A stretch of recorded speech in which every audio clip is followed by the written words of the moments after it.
Hey, what's up there, YouTubers? It's me again, Brian, aka Gamer55551, and I am back with a My 2 Cent video, the first one for 2023 for the week of January 1st to January 7th. I just want to say Happy New Year's to everyone out there. Hopefully you guys had an enjoyable and safe New Year's, whether it's with friends or families, where you went out or just was at home hanging out with just doing whatever you wanted to do on New Year's. So hopefully you guys had a happy and safe New Year's and all. And but we do want to point out we got 4 stories to cover, including Square Enix doubling down on blockchains and NFTs.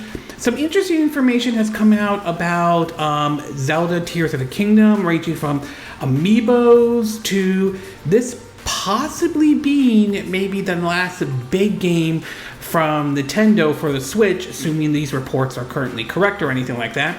We also learned about a new listings for Bandai Namco to work on a 3D game for Nintendo, though, which many have speculated and believe that it could possibly be Kid Icarus and all. And finally, we do have some information in regards of Redfall and possibly Starfield, as well, as there are rumors about a possible release date for Redfall, which might give us an idea of when Starfield may come out, though. If you're interested in where I got the source of these information, though, links will be in the description of this video, assuming you're watching this on YouTube. But before we get started, I like to do what I like to call is the quick My 2 Cent stories that kind of caught my attention, but I'm not going to go into a huge amount of details.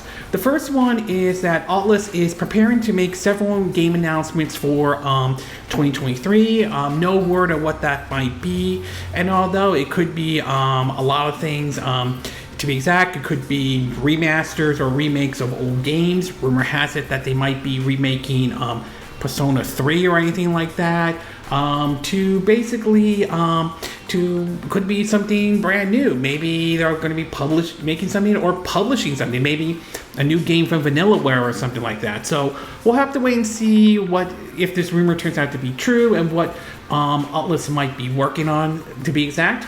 We also learned that Konami supposedly has multiple unannounced projects in the works. No word on what that might be, to be exact, though. Let's just say Konami's reputation has kind of been not the best, let's just say, over the years and all that stuff.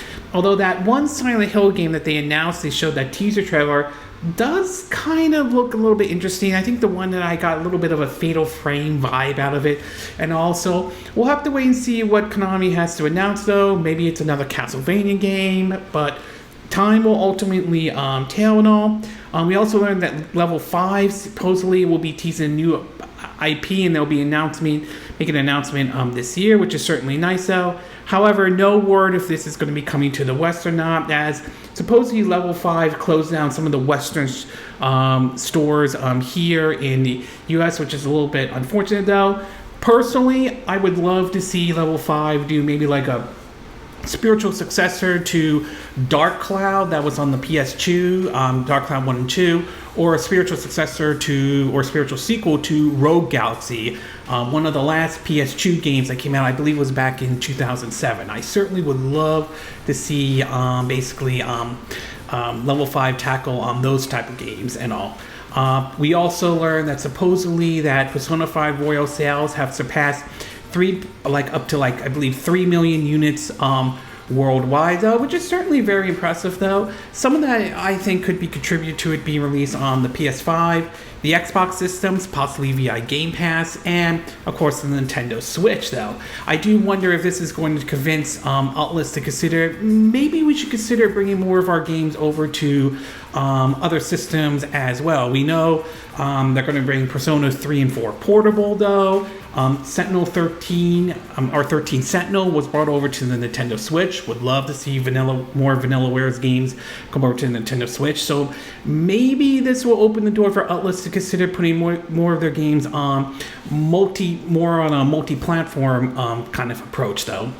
We also learned that basically there is a rumor going around on Reddit that claims that there will be a Metroid Prime announcement, though. Now, granted, none of this is confirmed at this time. In regards to Metroid Prime, that has been rumored for quite some while. There were reports that the first game is getting a remake, followed by the second and third one, which aren't going to get the same kind of remake as the first game is, to be exact, though. However, nothing has been teased at this moment or anything like that. This was a similar rumor we heard last year, but it never popped up, so we'll have to wait and see. Honestly, I think they should just port over the Metroid Prime trilogy over to the Nintendo Switch, keep us occupied as we patiently wait for Metroid Prime 4 and all. We also learned that supposedly Nate the Hate is claiming that F-Zero will come out in basically 2023 and all. Again, nothing official has been announced, though, but I wouldn't rule out the possibility that they could necessarily port over, say, like the GameCube F-Zero game over to the Nintendo Switch and all. I mean, we've seen games from like the Wii U to even from like the Wii to the GameCube make their way over to the Nintendo Switch with doing very well, to be exact. So I wouldn't completely rule this out, but just like with the Metroid Prime one, though, I am going to take this one with a grain of salt until there's an official confirmation and all. We also learned that supposedly Resident Evil 4 Remake is going to keep the Influence Island section, sort of make it a little bit bigger and all. There were some concerns that there may have been some cut content, like what happened with the Resident Evil 3 Remake, but supposedly that is not going to be the case. Resident Evil 4 still remains one of my favorite entries into the Resident Evil series, so I'm kind of curious to see how this one is going to play out and all. Excuse me. We also learned that basically Sony is working on a customizable, accessible controller called Project Leonardo. Supposedly, this one is going to be for a controller for those who may have a physical disability, kind of like the adaptive controller that Microsoft put out for the Xbox. Which certainly I am not against that. I mean, if it helps bring people in who want to game or anything like that, that's great. I mean, I'm not opposed to this. I think this is definitely a very good thing indeed. So it certainly is nice that we're seeing this, though. I certainly would love to see Nintendo do something similar to an adaptive controller, very similar to what Sony and Microsoft are doing. That would be definitely great. But I like these type of controllers that bring people into gaming, despite if they have a physical disability or not. I think this is definitely a very good thing, though. And last but not least, we also have Roundup and even a video from Digital Foundry.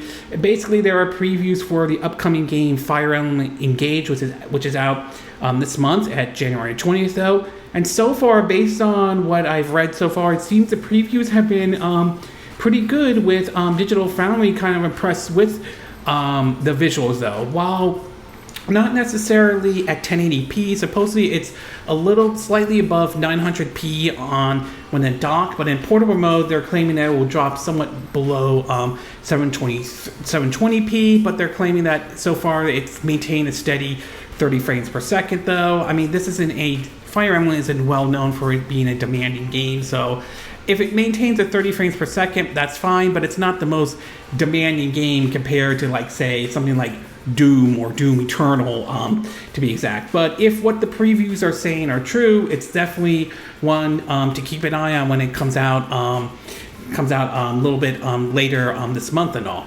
And finally, into the movie and TV part of the My 2 Cent video, we learned that one of the producers or one of the folks working on the Assassin's Creed Netflix series, though, Jed Straught, if I'm saying the name correctly, is no longer involved with this. Supposedly, it had to do with some issues between, moving or something like that. But in the end, it didn't turn out to be there were any bad blood or anything like that. So this just just some sort of issue that kind of emerged and all that, though.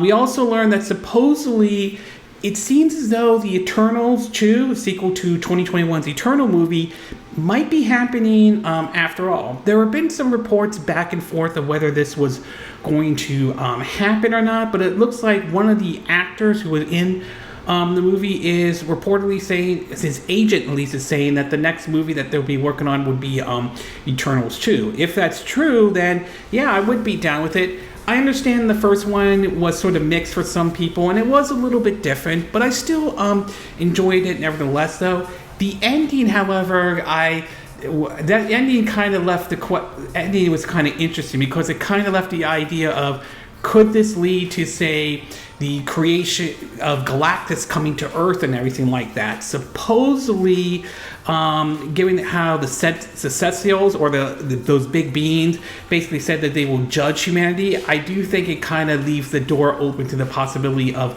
Galactus coming to Earth, given the design of them, though. But again, nothing official has been confirmed at this moment, though. I mean, it's possible that, the next phase in the Marvel, Eternal 2 might happen, and it's also possible they may learn from what people did and didn't like. Because the first one, see what areas can they improve upon on. So we'll have to wait and see how this is all going to play out. But definitely, if this report is true, I'm happy to see that Eternals 2 is going to happen. And we also learned that Jeremy Reynolds, who played Hawkeye, apparently is recovering from a ski accident that he suffered, or basically a snowboarding, I'm not 100% sure, accident that he suffered, though, basically during the holidays to be exact, though. Supposedly he's doing fine, but he certainly is recovering, though, and I hope that I wish him the best in his recovery. However, it was also reported around that time that a rally driver by the name of Ken Block and unfortunately passed away and died in a snowmobile accident. Though I'm not a big racing fan, it is believed that he has contributed to different kind of, rally driving, to basically doing several YouTube videos, to even contributing to games like Need for Speed, to the Forza series, to be exact, though.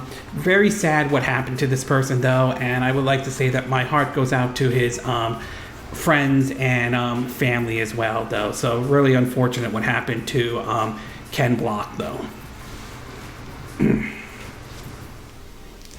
Okay, with the quick my 2 cent part now done, we'll get started with our first story, and this one has to do with Redfall and Starfield, to be exact, and the possibility of when those games might be released, though, and possibly this year and all.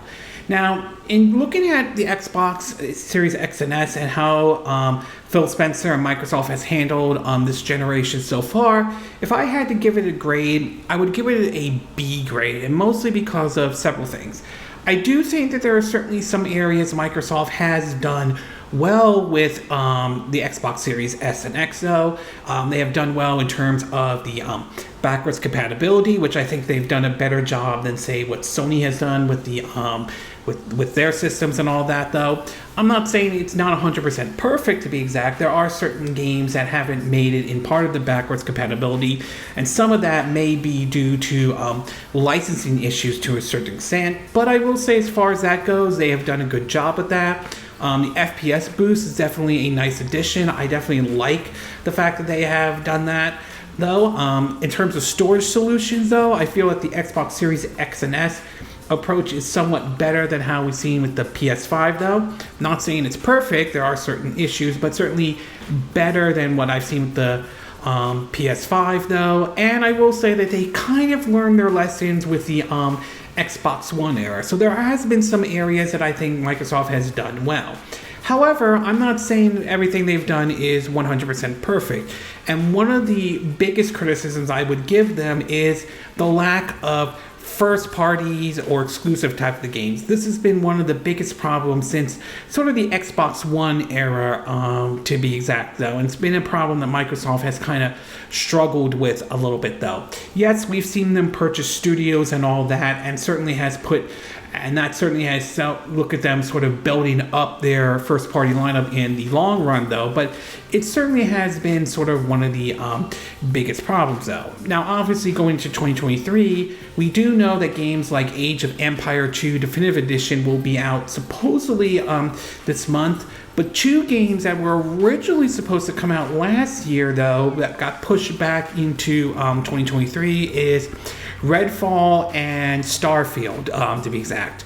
Well, apparently, according to several reports, though, it seems as though we may have an idea of when Redfall comes out, and if that's the case, it might give us an idea when Starfield comes out. While there have been several sources of this information, all of them seem to center on an article from Windows Central, though.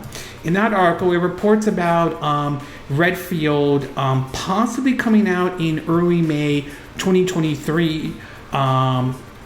Report, though. They are saying that our sources collaborated those reports suggesting the first week of May, supposedly this year and all. So here's what the article had to say. Quote, the rumor began when Okami13, who claimed that Redfall will be targeting an early May release. Our own sources collaborated those reports this past week with Microsoft's initial target, focusing on early May for the game's launch, complete with some form of early access period similar in the vein of Forza Horizon 5. Forza Horizon 5 sported a premium edition which grants a few days of early access to the game, and if things go to plan, Redfall will be getting the same treatment, though. It also points out that Arcane should see an early May release in 2023 on both Xbox Series X and X consoles and PC platform. The game will hit the Microsoft Store and Steam and also drop day one into Game Pass for good measure. Redfall would hopefully contribute to what should be a great year for Microsoft and new Xbox games after the relatively drought of first-party content we saw throughout 2022. Meanwhile, according to basically GameSpot, though, they are reporting that Starfield is still on track for the first half of 2023, though. Here's what they had to say, at least according to GameSpot, though. It says, quote, 2023 is shaping up to be a big year for Microsoft as its acquisition of Bethesda begins to bear fruit with not only but two major releases exclusive to the Xbox Series X and S and PC. With Starfield being delayed beyond its planned November 2022 release date, Bethesda Game Studio has once again confirmed that its Spacefarer simulator will be arriving in the first half of 2023 by updating support page for the game. While things could change, and that's not out of the realm of possibility, let's be clear about that. For now, the page has a line of text that confirms that Starfield will arrive exclusively on Xbox Series X and S and PC in the first half of 2023. Unearthed a release date query, Q-U-E-R-Y. Bethesda has also been releasing more information about Starfield in recent months, which is usually a good sign development is on track towards the final release, though. Now, assuming if the story about Redfall being released is true on May 2023, and given the claim that Starfield will be released after Redfall comes out, it's possible it could be, maybe during the summer, maybe June or something like that. But again, nothing is confirmed until we hear from Microsoft, which is rumored to have a major event, though. I will say, I do hope these rumors turn out to be true, to be exact, though. I think 2023 has to be the year that Microsoft really starts pumping out their first-party content, to be exact, though. I mean, I get it, the fact that some of this stuff didn't happen due to some of it being COVID, though. Let's be clear, some of it was COVID playing a part of it, though, but some of it is also, some of it could be other stuff as well, though. I mean, 2021, they had put out some games like Psychonauts and Halo Infinite and Forza Horizon 5, all which did very well for them, though, but 2022 was definitely a drought for them. So I am hoping that 2023 is the start of seeing some push for some big first-party titles from Microsoft and all. I mean, as for Starfield, again, I'm hoping the delay means that they've polished the game a bit better, though. I do want to see that game succeed, but after what we saw what happened with Fallout 76 when that game launched, I can see why some people might be a little worried. Not to mention that one of the reasons for that Starfield to get delayed was because of what happened with Cyberpunk 2077 and the backlash that game got, which was understandable, though. Cyberpunk 2077 is a better game now than when it was when it originally launched.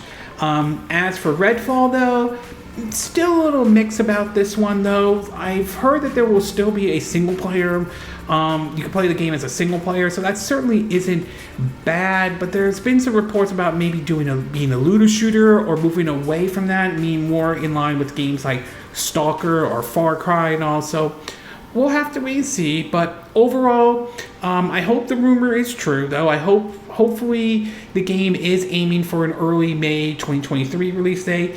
And I do hope that this is the start of seeing Microsoft really start putting their first-party games, really start pushing their first-party games onto, the Xbox Series X and S, or PC, or even on Game Pass, though. I think that is something that they really need to do, and I hope 2023 is the start of that, though.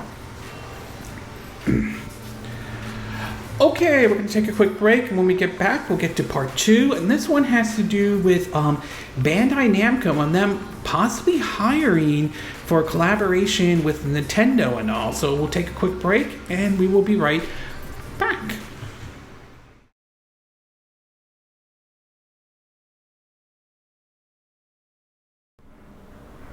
Okay, and we are back with part 2 of my 2 Cent video, and for this one, we're going to be taking a look at Bandai Namco, and supposedly they're going to be basically collaborating with Nintendo on a certain game or anything like that.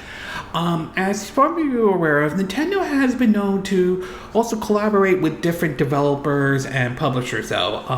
Koei Tecmo is one example, as they had helped worked out in games like the Fire Emblem Three Houses, but they're also responsible for games like Hyrule Warriors and the Fire Emblem Warriors games, though. But they've also worked with companies like Bandai Namco, who have also developed games from them, supposedly with games like Mario Kart 8, with Mr. Sakurai helping out basically along with him, though, with helping to develop basically Super Smash Brothers Ultimate, though.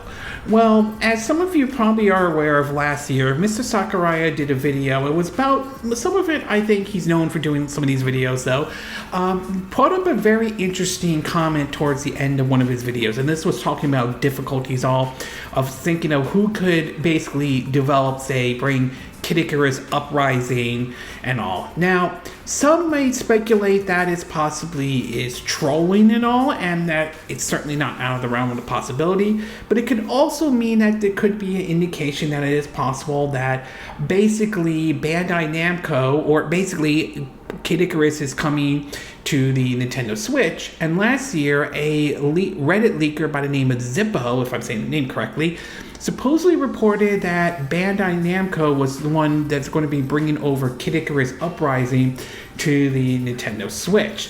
Now, as I said, none of this has been confirmed at this time, and it's been considered basically a rumor. Well, recently, a report has come out that it looks like a new job listing has sort of popped up, to be exact, and it has given sort of fresh rumors on the possibility that this could be Bandai Namco working on Kid Icarus Uprising. From the article from The Gamer, it reads that, quote, Bandai Namco has posted a new job listing for a 3D action game that it's in development in collaboration with Nintendo, which some believe could be a remaster or remake of Kid Icarus Uprising. Last year, several job listings popped up on Bandai Namco's site that revealed that the studio was working on a project with Nintendo, although the listing didn't go as far as saying what was being worked on. Although that title has yet to be revealed officially by either Bandai Namco or Nintendo, a new job listing has confirmed that the project is still in development. As reported by Go Nintendo and originally shared on the Nintendo subreddit, the job listing is for a game design and mentioned that the project is a 3D action game. The listing also specifically mentioned that the project is for Nintendo, with the job description saying that the applicant would develop as a planner for 3D action games project commissioned by Nintendo. The job listing, the rest of the listing doesn't give any solid details on what the project might be, but it's worth noting that it doesn't mention the Nintendo Switch as a console anywhere, which could indicate that that for whatever Nintendo's working on next, indicated for whatever Nintendo's working on next. The project has been in the work for at least past year, so it could be some ways off, which would make sense if was for the successor of the Switch. Now, could this be truly for the successor for the Nintendo Switch? I mean, that is a possibility. I cannot rule out the possibility that whatever this project that supposedly Bandai Namco and Nintendo might be working on might be for whatever the Switch successor might be. But at the same time, it may actually be for the Nintendo Switch and all. It is possible that we could see Kid Icarus ported over to the Nintendo Switch, assuming that is the game, to be exact. But like anything, it is a rumor. Nevertheless, we don't officially know until Nintendo officially reveals it, though. And given Nintendo's history of keeping a lot of things to their chest, though, it's going to be anyone's guess, to be exact. Still, it does kind of feed into the rumor of the possibility that this could be Kid Icarus Uprising and all. And I can see why some people might speculate that might be the case, given Nintendo and Bandai Namco's history, though. Still, I'm taking this one somewhat with a grain of salt until we see an official confirmation of whether this is the game Bandai Namco is working on or not. So, overall, though, it does look like that Nintendo and Bandai Namco are working together. Whether it is Kid Icarus Uprising or, a remaster or remake of that or not, that remains to be seen. And whether it comes to the Nintendo Switch or whatever the Nintendo Switch successor might be, that also remains to be seen at this time, though. Okay, we're going to take a quick break, and when we get back, we'll get to part 3. And this one, we're going to be taking a look at some interesting information that's come out about the possibility of basically regarding Zelda Tears of the Kingdom, to be exact. So we'll take a quick break, and we will be right back.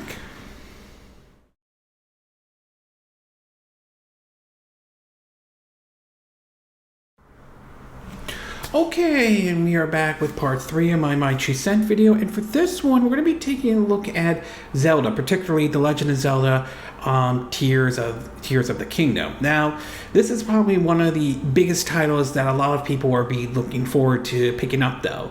I'm sure a lot of people are looking up forward to Fire Emblem Engage and all, but Zelda Tears of the Kingdom is probably one of the big ones since, like The Legend of Zelda, Breath of the Wild, when that launched back in 2017 as a launch title for the Nintendo Switch. And some interesting information has come out this week regarding Tears of the Kingdom, ranging from the Switch hardware itself to amiibo games, to even the possibility of this being the last big game for the Nintendo Switch. Now, in terms of hardware, there is reports coming out that basically we could see basically a model, or at least a Tears of the Kingdom Switch model, like a deck or a Switch design with the logo of Tears of the Kingdom on it. In an article from GameSpot, it reads that, quote, excuse me, the next limited edition Nintendo Switch OLED console may have been leaked as photo of a Legend of Zelda Tears of the Kingdom themes have surfaced. Per Insider Gaming, the photos surfaced on the gaming message board site Famaboards, if I'm saying the name correctly, before making the rounds on Reddit and other social media platforms. The image shows a white docking station and golden Joy-Con controllers, both spotted unique Tears of the Kingdom theme decals, though.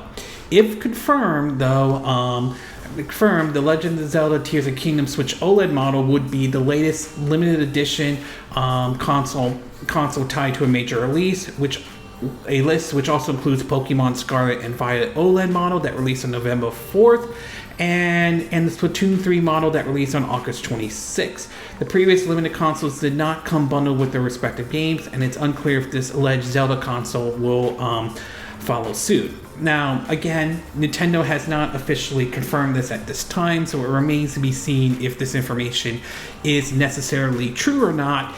Still, I wouldn't rule out the possibility that we could get a limited edition Switch with, The Legend of Zelda Tears of Kingdom, though. Nintendo has done these limited edition things before in the past, so I wouldn't rule this one out, though. I'm a little iffy to confirm if this is true or not, because while it is possible the image that is being shown, it could be true.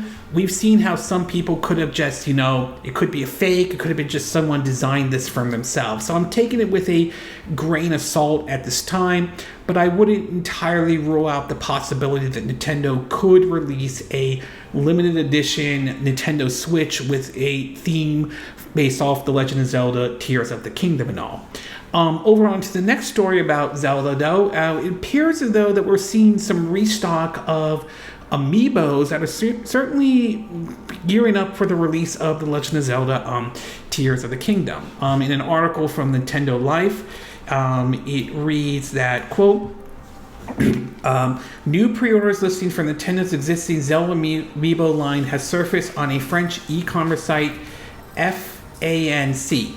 According to the same listing, these amiibos will be re-released in France next month. They have, like Majora's Mask Link, Wolf Link, Rider Link, Archer Link, Ocarina of Time Link, Twilight Princess Link, Pixel Link, Guardian, Wind Waker Link, Skyward Sword Link, Zelda Breath of the Wild version, Zelda Toon, Bookham, and Zelda Smash Bros. Though.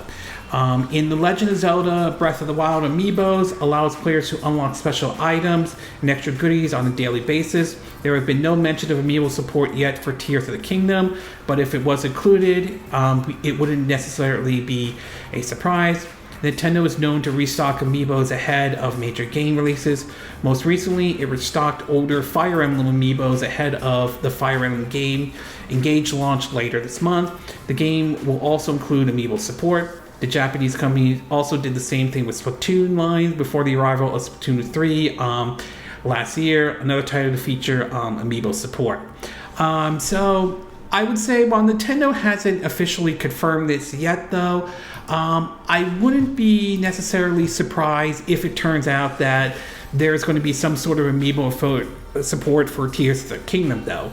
If that does happen, it's going to be interesting. Is it going to be exactly how it is in Breath of the Wild? Or are they going to do something completely different, though? So it's possible they might do something different with it. But the fact that they are restocking these amiibos for the upcoming release, I kind of believe that this is leaning towards the most likelihood there's going to be, some sort of amiibo support for Tears of the Kingdom, though.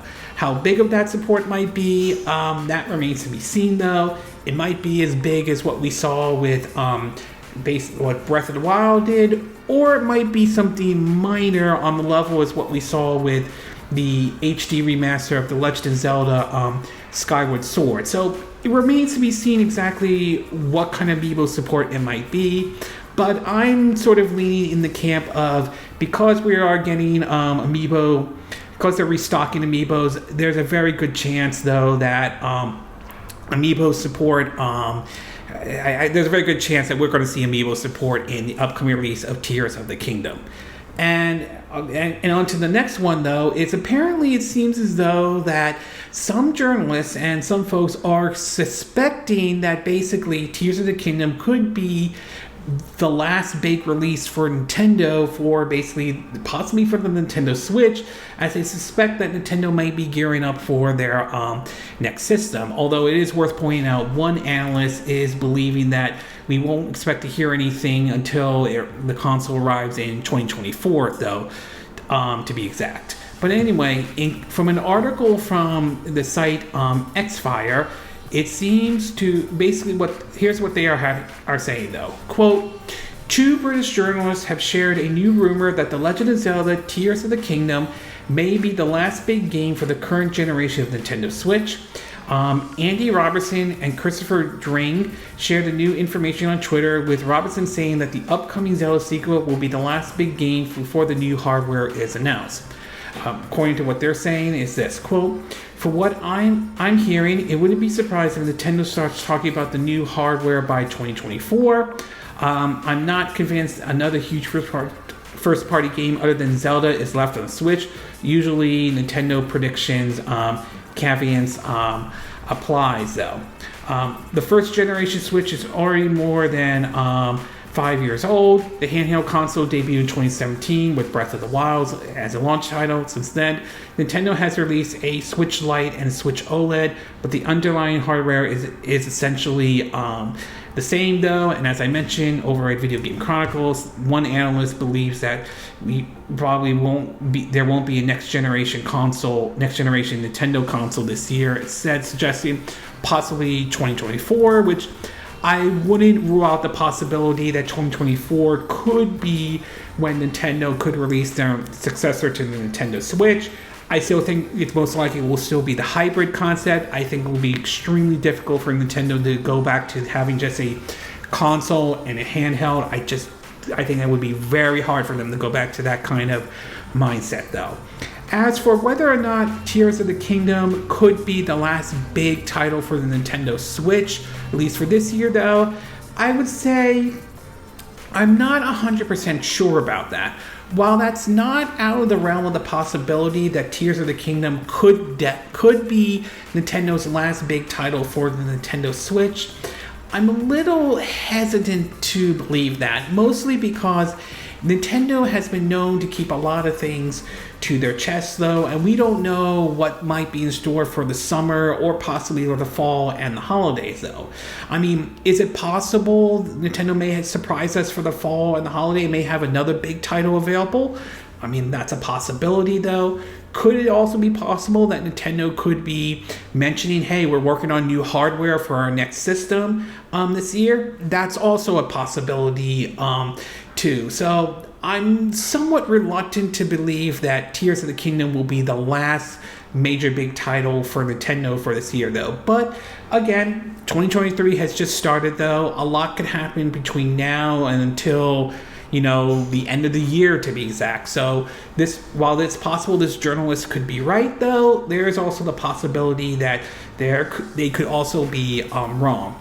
So overall, in regards of this limited edition Switch, this OLED Switch though, I'm leaning towards a possibility of this being true though, even though what this leaker showed, for all we know, it could have just been this person just did a paint job on the Switch itself though, but I'm sort of leaning towards it most likely being true. The Amiibo listing, I would say, is odds are that Tears of the Kingdom is going to get Amiibo support. Whether it's exactly how Breath of the Wild is done or not, that remains to be seen.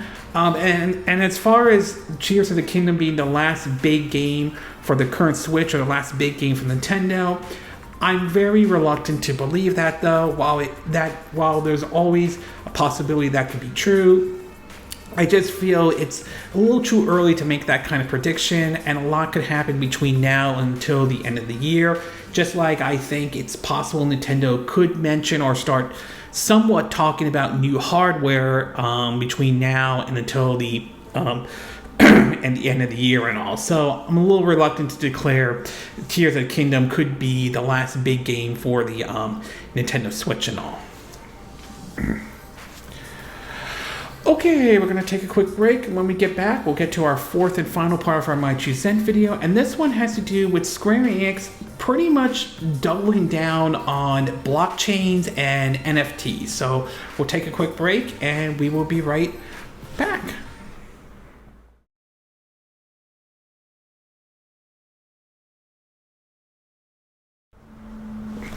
Okay, and we are back with our fourth and final part of our My Two Cent video, and for this one, we're going to be taking a look at Square Enix and basically them committed to blockchains and NFT though. For last year though, Square Enix has done some sort of, shall we say, interesting yet bizarre things. While they have produced some very good games, all to be exact, particularly some smaller titles like whether it's Triangle Strategy or the Deofield Chronicles and all, they've also been known to make some questionable decisions, to be exact though, and some of them ranging from selling off their Western studios that seem to be pushing for NFTs and blockchains, and unfortunately those kind of stuff has caused a whole bunch of controversy, including recently with the whole cryptocurrency crash, to be exact, and the whole blockchain and NFT thing crashing and all that stuff last year. And it's just right now not a valid market. But For some reason, Square Enix is still hell-bent on pushing on it, and in a recent report from Eurogamer, it seems as though during their New Year's address from the Square Enix president, they are doubling down on the whole blockchain and NFTs, though, to be exact. In an article from Eurogamer, though, it wrote that that Square Enix president, in a New Year's Eve letter, stated 2023 will be a year of major evolution and transformation for the company, with multiple blockchain games based on original IPs under development at this time. Some of these, the president noted, have already announced, while others will be unveiled at a later date. Blockchains has been an object of exhilaration and a source of turmoil, but with that in the rearview mirror, we hope that blockchains will translation to a new stage of growth in 2023. They acknowledge that somber strings of news stories with blockchains connections that made headlines in 2022. The Square Enix president believes these controversies have actually made blockchains a better option for Square Enix now.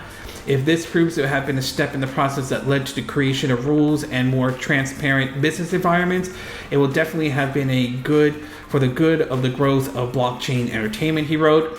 Keeping the stand eyes of these environment change while considering from a high-level perspective of what Web 3.0 and blockchain entertainment are actually all about presents a different vista than we focus on solely in technology or spectacular investment terms, though. As I said in last year's New Year's Eve letter, if we consider traditional gaming to have been centralized, then blockchain gaming must operate based on a self-sustained, decentralized model. It is that concept, that philosophy that I see to be the key, though. Is it possible that blockchains and blockchains and NFTs could maybe rebound this year? I mean, it is a possibility, though, but I'm not entirely sold on the whole blockchain or NFTs. To me, putting some of the environmental issues aside, though, it feels like just a money scheme, to be exact, though. I mean, just recently, though, and I know this will be political to some folks out there, so a quick heads up on that, we saw how former President Donald Trump was selling his so-called NFT Trump cards for $100. And I mean, to me, like, why would you buy that? If you really want a picture of Donald Trump, why not go on Google or Yahoo and type in his name and just download an image of him or something like that? Why do I need to spend $100 on something like that is worthless and it won't be worth really anything at all? And it's just sort of what I'm seeing with this whole blockchain and NFT thing. I just feel like this is just a scam, and I feel like this is a disaster just waiting to happen. I'm not really convinced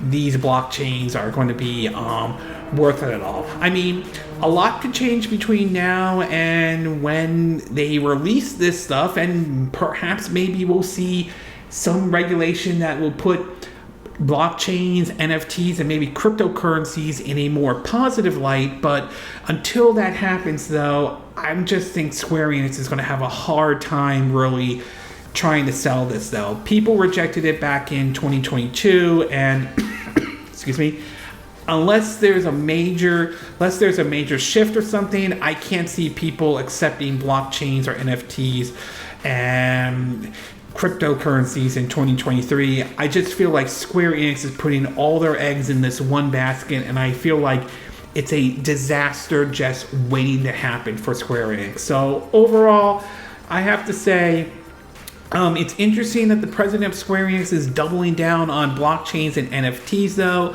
But right now, I'm not convinced this is a smart move, and I just feel like, to me, though I could be wrong, this is a train wreck just waiting to happen and all.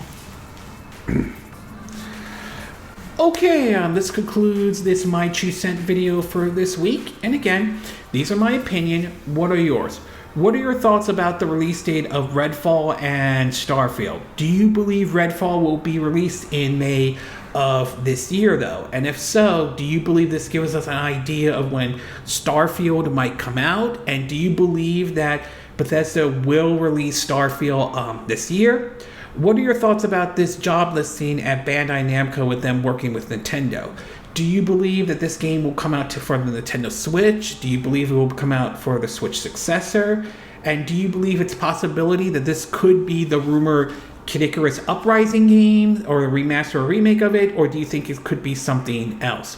What are your thoughts about some of the information that's come out for Zelda Tears of the Kingdom? Do you believe we will see a limited edition OLED Switch with the Zelda Tears of the Kingdom decors on it, though?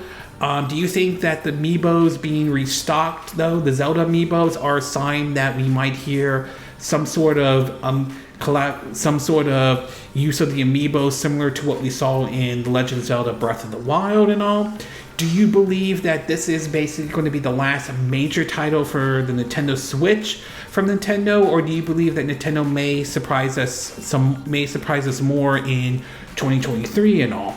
And what are your thoughts about Square Enix doubling down on NFTs and blockchains and all? Do you think this is a smart move on Square Enix to do this, though, despite how blockchains and NFTs were handled back last year? Or do you feel like this is a train wreck just waiting to happen at all? Do you agree with what I said in this video? Do you disagree? Do you have a difference of opinion? As always, sound off on the comment section below. Let me know what you think. And if you like this video, I hope you hit the like button. I would appreciate it. And I hope you do subscribe to my YouTube channel. If you do, make sure you hit the bell icon for notifications of any new videos I put up. Also, feel free to share this video if you want to, and feel free to donate to my channel if you like. You could do it through PayPal me or Patreon. Links will be in the description of this video, assuming you're watching this on YouTube. And I will see you again next time when I do another video. Hopefully that'll be soon. Until then, from Southern California, I wish you all a good day then. Bye!